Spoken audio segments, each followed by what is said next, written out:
harmoni masyarakat, respect each other, masing-masing tolong menolong, bantu membantu, membentuk masyarakat yang cemerlang, masing-masing usaha mencari keredaan Allah. Ini yang kita aim, ini kita harapkan. Jadi untuk masing-masing look after each other, masyarakat kita ni mengkastakan secara direct ataupun indirectly, mengkastakan. Oh tak percaya, tengoklah balik kampung, awak tengok. Kalau bandingkan doktor pergi makan kenduri dengan tukang sapu sampah makan kenduri, beza cara layanan dia. Kan? Cara isteri doktor pergi salam banding dengan orang biasa, beza layanan dia. Kan? Awak pernah perhati masyarakat secara indirectly, masyarakat kita telah terbiasa dengan bentuk kehidupan sebegitu rupa sehingga manusia biasa ataupun kita semua aim, masyarakat anak-anak kita aim. Kalau anak kita besar ni nak jadi apa? Jadi postman. Oh masalah, nak aku jadi postman pula dah. Kita rasa risau. Cikgu masa sekolah rendah kan dia tanya, awak besar ni nak jadi apa? Saya nak jadi askar. Oh masalah jadi askar ni, tak boleh askar kan? Sebab kita fikir sudut tu kan. Tapi yang pentingnya sekarang ni, untuk level kita kena faham, kita memang aim setakat kemampuan kita yang terbaik yang ada pada diri kita. Kalau lah sebagai contoh awak kita, macam saya seorang doktor, saya try yang terbaik yang saya boleh sebagai seorang doktor, sebagai seorang functional unit dalam society untuk mencari keredaan Allah. Jadi bila kita dipanggil pulang, insya-Allah kita bersedia untuk dipanggil pulang, kita dalam satu package. Kan, kerjaya kita, keluarga kita dalam satu package. Oh boleh faham ke setakat ni? Dan kita bincang ini. Jadi dalam penyusunan kehidupan kita mesti ada matlamat jangka masa panjang, jangka jauh, yakni menuju ke syurga Allah. Moga-moga kita semua nanti berkumpul di syurga Allah. Kita semua pernah, kita akan berbual-bual seperti mana perbualan orang di pasar. Ingat masa kita dekat masjid, dekat surau dulu, macam mana kita sembang tu, kita jumpa di sana syurga Allah. Itu matlamat kita. Tapi dalam kehidupan ini kita akan bertarung, menyusun langkah. Semoga kita tidak tersasar daripada jalan ni, tak tersasar daripada jalan ni. Okey, kita pun meneruskan perjalanan menuju ke sini. Sudah tentu ada persaingan dalam perjalanan kehidupan kita ni. Akan ada bisikan-bisikan syaitan, ada bisikan-bisikan manusia yang cuba nak sidetrackkan kita, yang cuba nak gelincirkan kita. Jadi daripada awal-awal aku di sini nak menyusun langkah untuk menjadi dia yang sebegini rupa. Kita susun langkah kita begini, pastinya akan ada usaha-usaha untuk tolak kita sana, tolak kita sini, untuk kita lari daripada track kita, Jadi tidak logiklah kita kata untuk menjadi seorang yang kita kata tadi engineer Muslim dengan banding dengan engineer non Muslim, masing-masing pergi universiti, semua pergi Melbourne Uni, pergi ikut silibus, akhirnya jadi engineer. Tetapi engineer Muslim, kalau sekadar dia pergi nak jadi engineer, dia ikut macam Mutu Sami je lah kan? Ikut macam Steve, ikut macam Acong, jadilah engineer. Sekadar kalau nak jadi engineer. Tapi kalau dia bermatlamatkan nak menjadi engineer Muslim, pastinya ada sesuatu benda yang ekstra dia perlu buat. Apa contoh ekstra yang dia perlu buat? Kalau benar-benar dia nak jadi engineer Muslim functional, nak menjadi engineer Muslim yang package ni kita kata, apa yang dia perlu buat? Okey, bagi pandangan.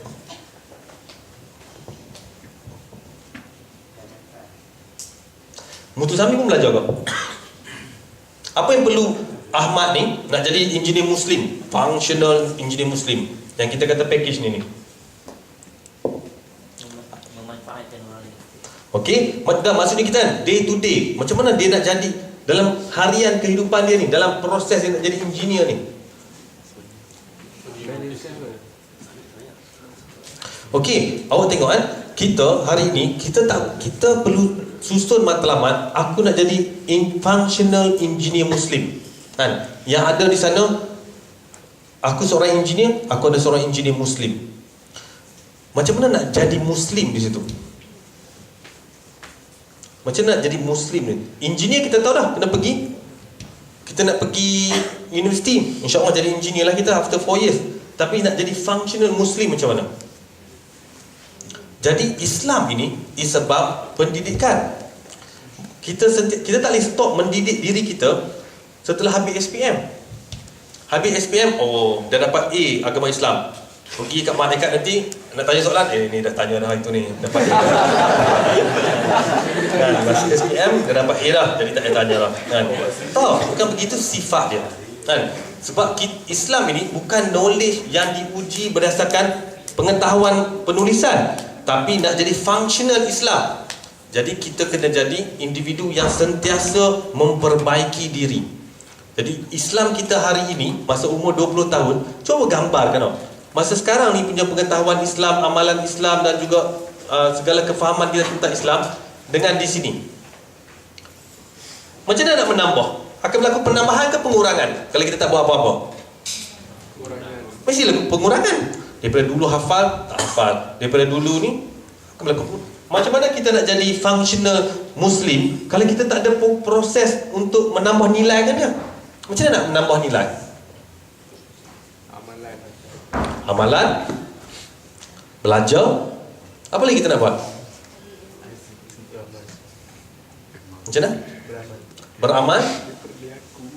Macam mana kita nak jadi supaya kita maintain identiti kita sebagai seorang Muslim, maintain, maka malah berkembang. Sebab kita jangan lupa ni big mission kita, masuk ke syurga Allah. Macam mana kita nak buat?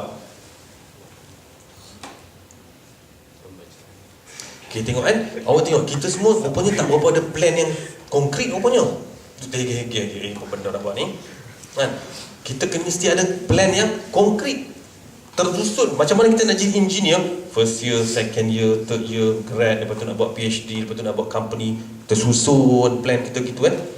Sebab kita nak capai matlamat dia ni kat sini 40 tahun ni, kita plan gitu. Kita kata tadi kepentingan planning kehidupan kita. Kalau benar-benar nak jadi engineer, nak dapat PhD, plan daripada sekarang. Nak dapat engineer, nak dapat PhD, start research project yang boleh jadikan awak PhD. Nak jadi company, nak buka company, awak buat engineering, awak nak ada awak punya consultant sendiri, start fikir business, start equip yourself. Jadi samalah juga kalau kita nak jadi Muslim, functional Muslim, nak jadi a better Muslim, plan yourself.